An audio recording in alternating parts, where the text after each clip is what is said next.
Et sachez que nous, enfants de Dieu, nous sommes tous déjà bénis. Et Dieu nous connaît déjà. Il a dit que aucun de ceux que Dieu lui a donné ne se perdra, sinon le fils de la perdition.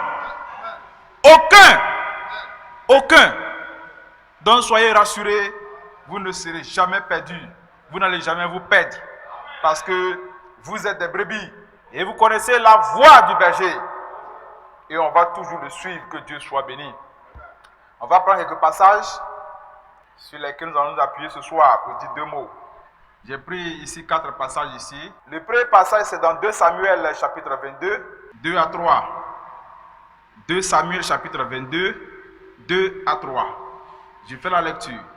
Il dit, l'Éternel est mon rocher, ma forteresse, mon libérateur. Dieu est mon rocher, où je trouve un abri. Mon bouclier est la force qui me sauve. Ma haute retraite est mon refuge. Ô mon sauveur, tu me garantis de la violence. Que Dieu soit béni. J'ai pris un deuxième passage, Job 29, de 1 à 6. Job 29, de 1 à 6.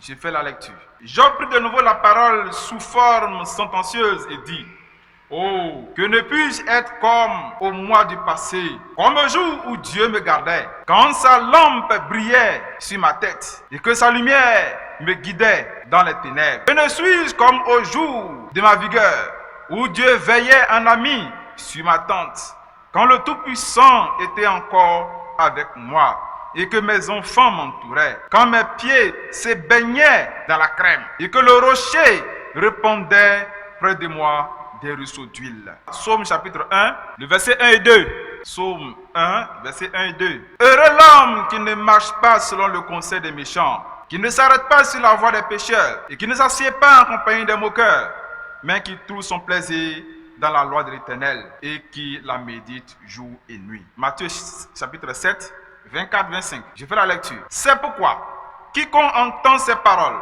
que je dis et les met en pratique sera semblable à un homme prudent qui a bâti sa maison sur le roc. La pluie est tombée, les torrents sont venus, les vents ont soufflé et se sont jetés contre cette maison. Elle n'est point tombée parce qu'elle était fondée sur le roc. Je vais demander au pasteur Josué de bénir fois de plus encore la lecture de la parole. Oh Dieu bon, nous venons, éternel Dieu, de lire ta parole. Nous savons qu'elle est entièrement inspirée. À présent, nous attendons l'interprétation au nom de Jésus-Christ. Amen. Veuillez vous asseoir. J'ai donné pour petit thème, j'ai bâti sur le rocher des âges. J'ai bâti sur le rocher des âges. Mon frère, ce soir, je te pose la question. Où as-tu bâti ta maison? Est-ce sur le sable mouvant, de sorte que la tempête puisse déraciner ta maison? Mais moi, j'ai bâti ma maison sur le rocher des âges. Que Dieu soit béni. Frères et sœurs, je vous invite à bâtir votre maison sur le rocher des âges. Le rocher des âges, c'est Christ. C'est Christ. Il était au commencement et il sera à la fin. Il est toujours avec nous. Que Dieu soit béni. Et nous avons lu certains passages ici. Et l'un de ces passages nous dit, dans 2 Samuel chapitre 22, et que ce Dieu-là était vraiment un rocher. C'est un abri sûr, où on peut se cacher dans les difficultés. Un bouclier quand les flèches de l'ennemi s'orientent vers nous pour nous transpercer. Ce Dieu-là est comme un bouclier pour nous. C'est une force lorsque la force nous manque. Oui, quand la force nous manque, Jésus-Christ est notre force. C'est le rocher des âges. Il a suivi tout le monde depuis les âges. Il les a soutenus. Il a combattu pour eux. Il les a fortifiés. Il n'a jamais fait. Aucune flèche de l'ennemi ne pourra t'atteindre. Parce que ce rocher-là est un bouclier pour toi. Que Dieu soit loué. Quand les vents souffleront, quand les tempêtes souffleront, quand la pluie viendra, ta maison ne sera jamais déracinée. Parce que tu sais sur qui tu as bâti ta maison. Amen. Tu sais en qui tu as cru. Tu as placé ta confiance sur le rocher des âges. C'est lui seul qui est ton rocher. Crois en lui seul. Ne place pas ta confiance en un être humain. Qu'il soit prophète, ne place jamais ta confiance en lui. Parce qu'un jour viendra en tant qu'être humain. Tu verras l'une de ses erreurs et tu seras découragé. Mais en Christ, il n'y a point d'erreur. En Jésus, il n'y a point de péché. Seul lui est parfait. C'est l'agneau immolé. Quand on a posé la question qui est digne, personne n'a été trouvé digne sur la terre. C'est lui seul qui a été trouvé digne. Place ta confiance en lui. Quand bien l'obscurité t'envahira, envahira ton sentier, il se révélera à toi. Et tes pensées ne seront jamais obscurcies pour entraîner d'autres personnes à ta suite pour la perdition. Tu seras toujours éclairé, car c'est lui ta lumière. Oui, c'est lui ta lumière. Dieu nous a créés comme des aigles. Quand le vent souffle, quand la tempête souffle, l'aigle n'a pas peur. Il fonce au contraire dans le vent et il est à l'aise. Il n'a pas peur des tempêtes. Oui, parce que c'est comme ça qu'il a été conçu. Frère, sœur, si tu es un aigle, sois rassuré. Peu importe les tempêtes, peu importe les vents, tu seras toujours dans ta position sur le rocher des âges. Que Dieu soit loué. On entend dire certaines choses. Certaines personnes qui jugent ça et là. Ce soir, je ne suis pas là pour juger quelqu'un. Moi, je ne suis même pas digne de juger. Alors, nous devons faire beaucoup attention. L'apôtre Paul dit ici, dans Romains chapitre 14, il dit, qui es-tu, toi qui juges un serviteur de l'autre? S'il tombe, c'est ton problème. S'il a péché, c'est ton affaire, c'est ton serviteur. Lui, il est capable de le relever. Tu n'as aucun problème dans ça. Toi, regarde plutôt dans ton œil. Le gros bois qui est dans ton œil, la fois enlever ça. Oublie de juger le serviteur de l'autre. Vous savez, souvent, on commet des erreurs. Lorsqu'on prend notre dévancier, ce grand prophète-là, qu'aujourd'hui, les gens sont en train de salir, il est déjà parti, hein? Il a fini sa mission sur la terre. Il est déjà rentré dans la gloire. Mais qu'en est-il de toi? Toi qui le lapides aujourd'hui, là, tu penses être parfait. Quelle est ta position? Quel sera ton sort? Tu le sais? Sais-tu si tu iras à l'enfer ou au paradis? Lui, de son vivant, il a fait un songe. Il a vu sa femme là-bas, son cheval là-bas. Son chien même. Il a été là-bas une fois. Il ne voulait même pas revenir. Mais toi, quel est ton sort? Es-tu sûr que tu as bâti ta maison sur le rocher des âges? Si tu avais bâti ta maison sur le rocher des âges, tu saurais que lui aussi, il a bâti sa maison aussi sur le rocher des âges. Parce que vous allez vous emboîter. Vous allez vous encastrer. La Bible dit que lorsque Salomon était en train de construire le temple de Dieu, les pieds avaient été taillés d'avance. On n'a entendu aucun bruit. Aucun jugement l'un sur l'autre. Aucun jugement l'un contre l'autre. Parce que tout le monde s'entendait. Tout le monde s'emboîtait. Oui. On se soutenait les uns les autres. Passe-moi la pierre. On passait la pierre à l'autre et l'autre posait la pierre dessus. Oui. Même quand la pierre semblait bizarre, on dit attention, ne jetons pas la pierre. Qui sait peut-être c'est la pierre angulaire. Parce que la Bible déclare, la pierre qu'on rejetait ceux qui bâtissaient est devenue la principale, celle de l'angle. Mais pourquoi juger son frère? Qu'est-ce que tu as? Tu as eu une certaine révélation sur ton frère, ta soeur qui est assise là? Question. Personne n'est parfait, je vous le dis. Personne. Aucun de ceux qui nous ont dévancés n'est parfait. La Bible dit même qu'ils ont désiré atteindre la perfection. Mais Dieu n'a pas voulu qu'ils atteignent cela. Il n'a pas voulu. Ils sont tous partis. Personne n'a atteint la perfection. Pourquoi tu veux que l'autre soit parfait? Pourquoi? Toi qui juges, est-ce que toi-même tu es parfait? On doit se revoir, frères et sœurs. On doit beaucoup se revoir. Que Dieu soit loué. Tous ont commis des erreurs. Ces grands prophètes qui sont passés ont tous commis des erreurs. Ceux qui sont là actuellement, on prend les hommes sur eux qui sont nous dévancés, ils ont commis des erreurs. Tout ça pour montrer à la face du monde entier que ce sont des êtres humains. Que personne n'est digne. Que personne n'est parfait. Mais que nous tous, nous avons été sauvés par pure grâce. C'est par pure grâce que nous avons été sauvés. Personne n'est digne. Lorsque Jésus était sur la terre,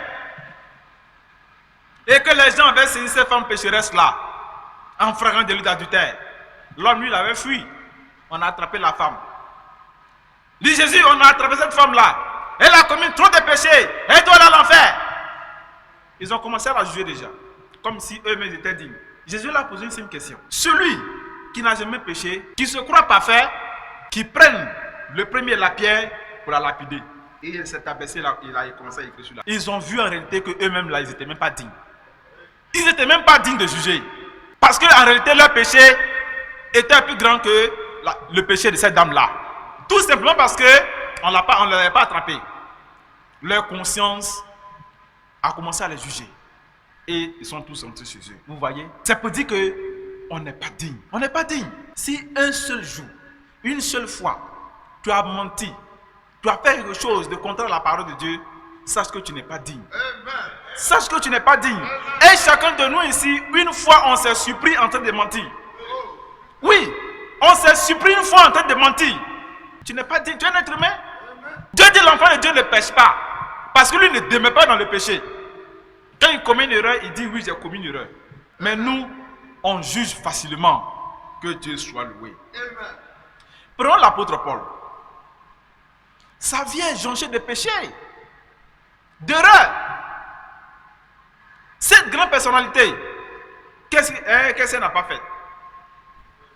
C'est lui-même qui jetait les gens en prison. Il les chicotait, il les massacrait. Il était présent lorsqu'on tuait Étienne. Il était présent. Si tu étais là, tu allais dire, celui-là c'est un faux prophète. Voilà. Parce que je connais sa vie. Voilà. On était ensemble ici, on a fait ceci. C'est lui-même qui prenait les lettres là pour aller dans la ville. On jetait les gens en prison ici, on se connaît ici. Toi, on dit, tu dis tu es prophète. Tu es un faux prophète, ouais. Mais Dieu l'a établi prophète des âges. Oui. Dieu ne va pas demander, il ne va pas te poser la question si l'apôtre Paul est digne. Il n'a pas de conseil à te demander.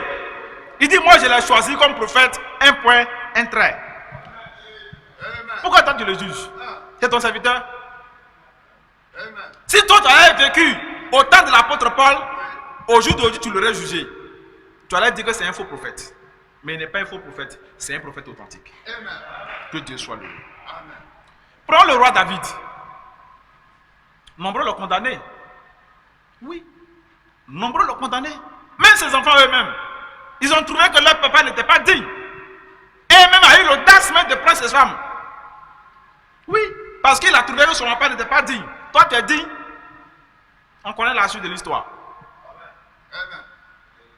Mais le rocher des âges a dit, ne jugez pas mon serviteur. C'est l'homme selon mon cœur. Toi tu le juges.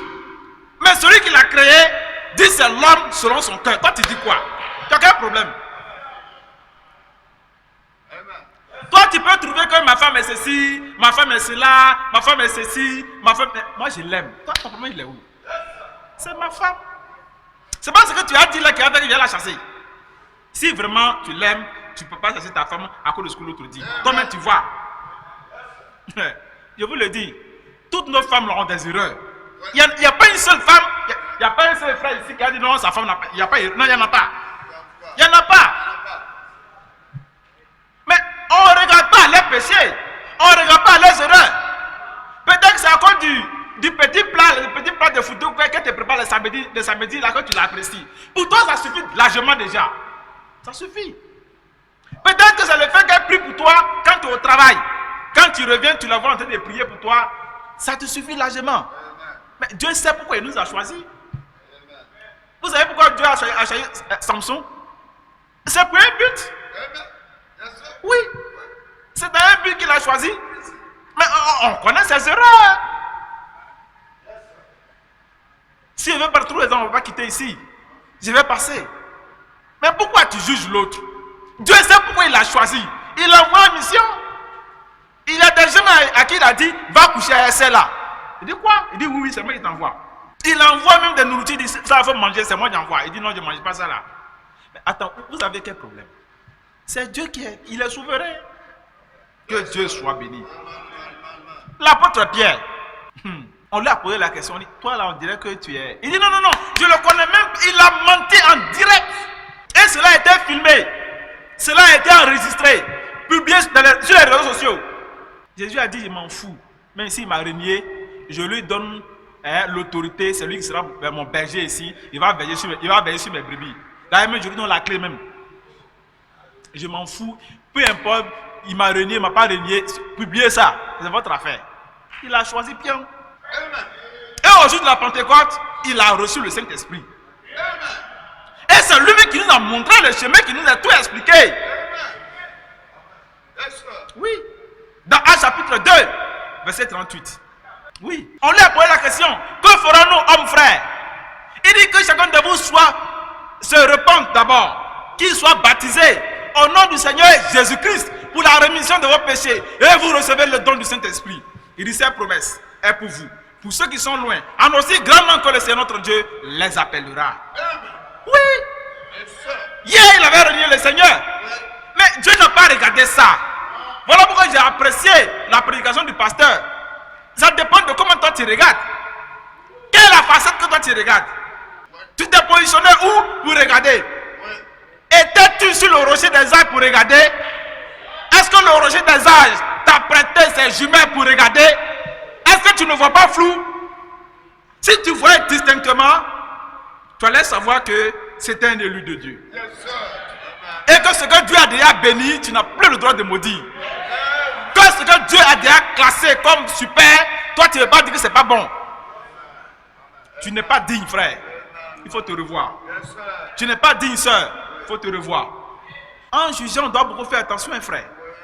La Bible dit qu'il y a un piège dans le péché de l'homme. Mais quand ton frère a péché, que tu veux le juger, il y a un piège dedans. Même quand Dieu remet Israël, quand Israël a péché, il remet Israël dans la main des nations. Il dit, allez chicoter mon peuple. Mais attention, attention, attention. Toi, tu es qui? Il dit, va le chicoter un peu pour qu'il revienne à lui. C'est parce qu'il n'est pas digne. Il dit, moi j'aime le péché. C'est mon enfant, je l'aime. Mais il a commis une petite erreur, il faut le châtier un peu pour le ramener sur le droit. C'est tout. C'est parce qu'il n'est pas digne. C'est parce qu'il s'en va à l'enfer. Que Dieu soit loué. Je prends cette dame-là, la femme pécheresse, de Luc chapitre 7, du verset 36 à 48, qui a lavé les pieds du Seigneur Jésus-Christ avec ses larmes, avec sa chevelure, a sué les pieds du Seigneur. Quelqu'un était là, dit, regardez, celui-là, il dit qu'il est prophète. S'il savait que cette dame était d'une mauvaise vie et que logiquement on devait l'envoyer à l'enfer, il n'allait même pas accepter que cette dame-là... Il dit quoi? D'ailleurs, même tous ces péchés-là sont pardonnés. Et elle va te dévancer dans le royaume des cieux. Parce que Dieu dit, même les prochains vont nous dévancer. C'est pour ça qu'il a dit ça. Parce que nous, au lieu de chercher à bâtir notre maison sur le rocher des âges, au lieu de chercher à enlever tout ce qui est saleté sur nos habits, sur nous-mêmes, on juge l'autre. Le temps que tu prends pour chercher la cotation, faire des recherches sur celui-là, tu prends ce temps pour méditer. Pour que tu sois réellement ancré sur le rocher des âges. Quand tu cherches des cotations, en telle année, le prophète a fait ceci, il a dit ça, il n'aurait pas dû dire ça. Pendant ce temps-là, le diable t'a détourné de ton vrai chemin. Il est en train de te distraire. Voilà. Tu es en train de faire d'autres recherches qui n'ont rien à voir avec la maison, le temps que tu dois bâtir. Donc tu perds le temps. Revenons. Et cherchons à bâtir réellement sur le rocher des âges. Que Dieu soit loué. Vous savez, dans le royaume des cieux, il y a tout le monde. Hein? Il y a des gens bizarres. Tu vas voir un frère au dit, viens à l'église, demain tu ne le vois plus. Ah frère, il faut venir à l'église, hein? Tu ne le vois plus pendant 2 ans. Ah frère, on ne te voit plus, hein? Dieu l'a déjà positionné il y a longtemps. Tu vas voir que vers la fin là, c'est lui qui sera toujours là. C'est lui qui a balayé le temple, qui a fait tout, qui a classé tout ici. Et en ce temps, dans ce moment, on ne te verra plus ici. Oui, la Bible dit ce que j'ai dit. Est-ce que le péché meurt? N'est-ce pas qu'il se répand et qu'il vive? Ce que tes yeux charnels ont vu là, Dieu lui n'a pas vu ça, hein? Mais Dieu a vu les bonnes œuvres qu'il a accomplies après. Les bonnes œuvres qu'il a accomplies après. Toi qui me suis, qui est en train de juger loin de Dieu, le prophète de Dieu, sais-tu combien de vies? Sais-tu combien de vies? Sais-tu combien de vies il a envoyé au Seigneur? Sais-tu combien de vies il a envoyé au Seigneur? Sais-tu le nom? Est-ce qu'on peut la compter? Grâce à lui, je suis présent aujourd'hui. Grâce à lui. Peu importe qu'il soit faux, je m'en fous. Parce qu'il m'a conduit, il m'a montré le Seigneur Jésus-Christ. Il m'a montré le Seigneur Jésus-Christ. Dans Marc chapitre 9, du verset 38 à 40. Il y avait quelqu'un qui faisait des miracles quelque part là-bas. Et les disciples l'avaient vu. Il dit, Seigneur, attends. Il dit, mais vous avez quel problème? Mais il est en train de prêcher Jésus, non? Il a en train de faire des miracles à mon nom, non? Celui qui n'est pas contre nous là, il est avec nous. Mais pourquoi vous voulez l'empêcher? Laissez-le. Il va faire venir des gens qui seront sauvés. Toi, tu as quel problème? Toi, tu as quel problème? Grâce à lui, il y a eu un vrai mouvement. Il y a eu un vrai changement. Et les yeux de beaucoup de personnes ont été ouverts. On a connu la vérité. On a connu le vrai baptême. On a connu qui est réellement Dieu. On a su qu'il n'y avait pas de Trinité et qu'il y avait un seul Dieu. La divinité a été expliquée. On a tout compris. Il n'y a plus d'obscurité. L'obscurité a fui grâce à cet homme-là. Je ne suis pas en train de faire le culte de la personnalité de quelqu'un ici. Mais nous savons sur quoi nous sommes bâtis. Sur le rocher des âges. Frères et sœurs, je vous invite à revoir votre position. Si vous avez quitté le rocher, revenez sur le rocher. Cherchons à bâtir sur le rocher des âges. Il sera notre bouclier. Il sera notre lumière. Quand bien notre force va se perdre, il sera notre force. Que Dieu soit béni, que Dieu vous bénisse, jusqu'à ce qu'on se revoie encore.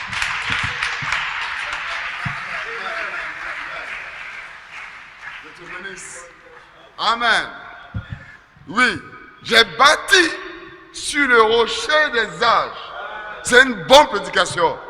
J'étais fatigué quand je venais. J'avais même sommeil. Amen. Et je lui ai vu que j'étais fatigué, il est venu présenter. Mais là, il sent que j'ai mangé la bonne nourriture. Vraiment. Ici, on a de bons prédicateurs. Amen. Qui n'est pas heureux? Moi, en tout cas, je suis heureux. J'étais fatigué, maintenant la fatigue est partie. La fatigue c'est envolé. Parce que j'ai écouté une belle parole.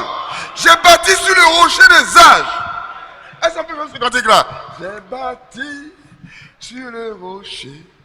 Et quand viendra la temps. Oui, on a bâti ici, là. Voilà. Et cette assemblée a bâti.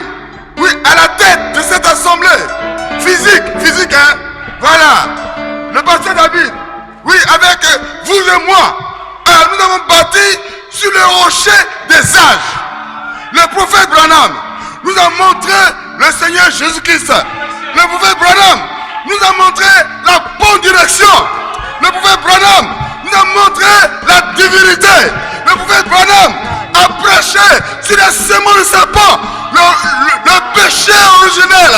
Le prophète Branham a montré, a révélé au travers de la Bible le mystère de Jésus-Christ comme étant Dieu. Et au travers du message, le diable a été dévoilé. La marque de la bête a été dévoilée. Et le Seigneur Jésus-Christ a été révélé. Amen. Et moi je suis heureux. Existera ma maison et oh Jésus j'ai bâti et quand viendra la tempête, ma maison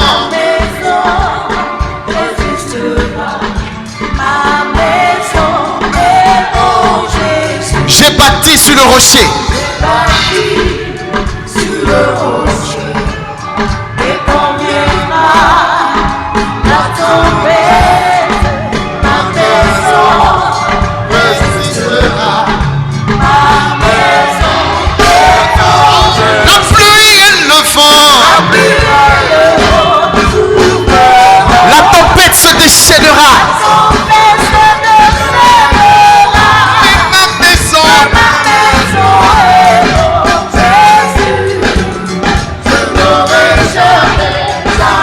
la pluie. Que le nom de Dieu soit béni. Vous savez, la pluie et le vent, c'est les fausses doctrines. C'est les mauvais enseignements. Et le vent vient. Et puis on vient dire, ce vent-là vient dire, ton prophète est un faux prophète. Mais si ta maison, elle n'est pas bâtie sur Jésus, tu vas t'écrouler. Si ton pasteur n'est pas bâti sur Jésus, il va s'écrouler. Oui, le vent, les intempéries, dans le message, dans la chrétienté, il y en a beaucoup. La tempête, il y en a beaucoup. Mais si vraiment nous sommes bâtis sur le Seigneur Jésus-Christ, qui est le rocher des âges, on va résister. La maison, le tabernacle, la pierre de fête va résister. Et ces vents-là ne peuvent pas nous faire tomber. Amen.